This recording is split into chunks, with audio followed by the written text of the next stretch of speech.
My Boss, The Grump, and Monday's Most Unexpected Kiss. Narrated by Lily Sanders. Everything in my life was perfectly normal until I ended up with my boss's coffee on my blouse and his murderous glare. Avada Kedavra in me as if I had just kicked his dog. Do you realize that cost $7? Said Graham Whitaker, my boss, CEO of the company, owner of the squarest jaw in the city, and the most difficult man to please since always. And my silk blouse? I responded, lowering my gaze to the caramel-stained tragedy. Who wears silk on a Monday? There he was. N. Our first exchange beyond good morning and your report has 3 errors. And although I deeply hated it, there was something in his dry sarcasm and his way of arching an eyebrow that made me keep at that moment. And no, it wasn't because of how handsome he was. Or, yes, but I don't want to sound superficial. I had been his assistant for 2 months, and until that day, he had treated me with the same warmth with which one treats a stone. But that Monday, something changed. And no, I didn't fall in love at that moment. First, I hated him a little more. A week later, he asked me to accompany him to a charity event of company. Apparently, his date had caught a cold. Translation, eloped with an interior designer in Palm Springs. You don't have to talk much. Just laugh when I laugh.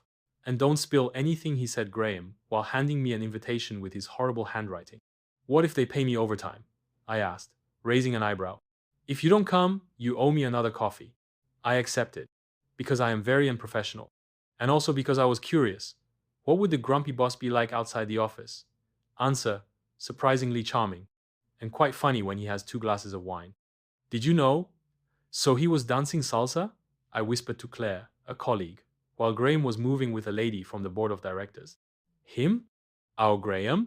She looked at me as if I had told her that the building of Lotaba. That night, when we returned to the car, he said something that left me frozen.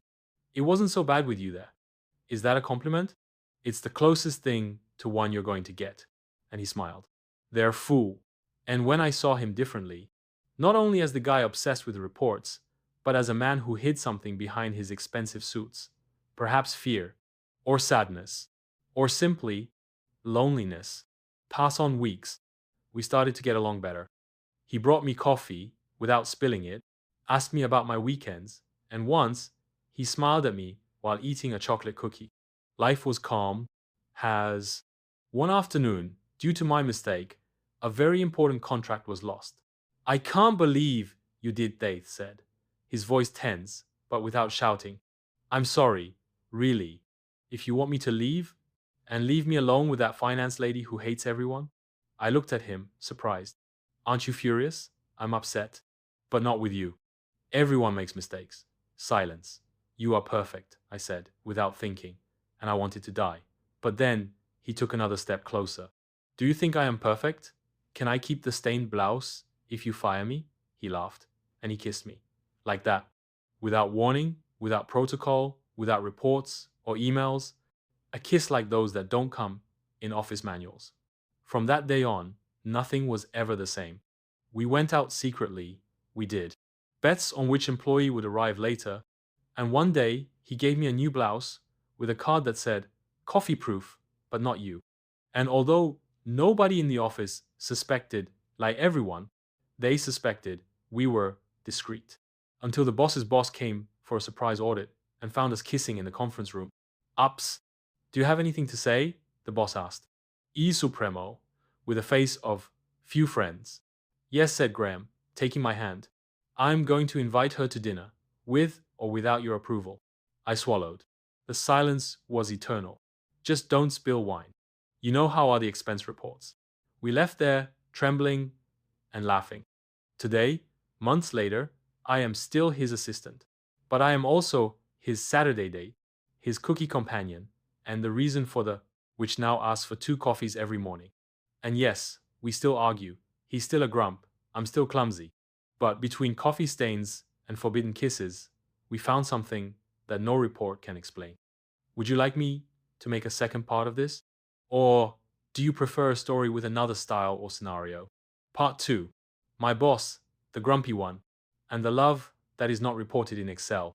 Narrated by R. Lily Sanders, I thought dating my boss would be complicated. But I never imagined that the hardest part would be hiding a relationship in an office full of people more gossipy than a group of moms in WhatsApp. Everything was going quite well. Graham had softened a little. I no longer feared entering his office, and we even had a secret chat where he sent me memes of grumpy cats that supposedly, Ile, they reminded me of me. But one Monday, everything went out of control. Lily, said Claire, my cubicle mate, why did the boss come out of your department this morning? I swallowed. CR, I referred to my building. Because yes, Graham had stayed over at my house, and of course, he had to leave just as Claire was going out with her dog. I was leaving some papers. I lied. As a beginner. Papers in a supermarket bag? Oops. That day, the rumor spread faster than a Black Friday sale. And by the afternoon, half the office already had their own theories. That I was his personal spy, that he was blackmailing me, that I had won the position for other talents. And now what do we do? I asked Graham while we shared a past chocolate telephone in his locked office. I have a solution, he said, licking some shoe polish from his thumb. We say it. That simple? Do you prefer to hide under the desk the next 6 months? It depends. Are you going to be under me? He gave me such an intense look that I had to look at the cake so as not to melt. The next morning, he said it, in front of all the equipo, with a firm voice, CEO posture, and without apologizing. Yes, I am dating Lily. It doesn't affect her work, it doesn't affect mine, but it does affect my mood. Because since I met her, I smile more. And if so it's a problem, you can talk to me. Or human resources. Although I warn you, human resources is also on Lily's side.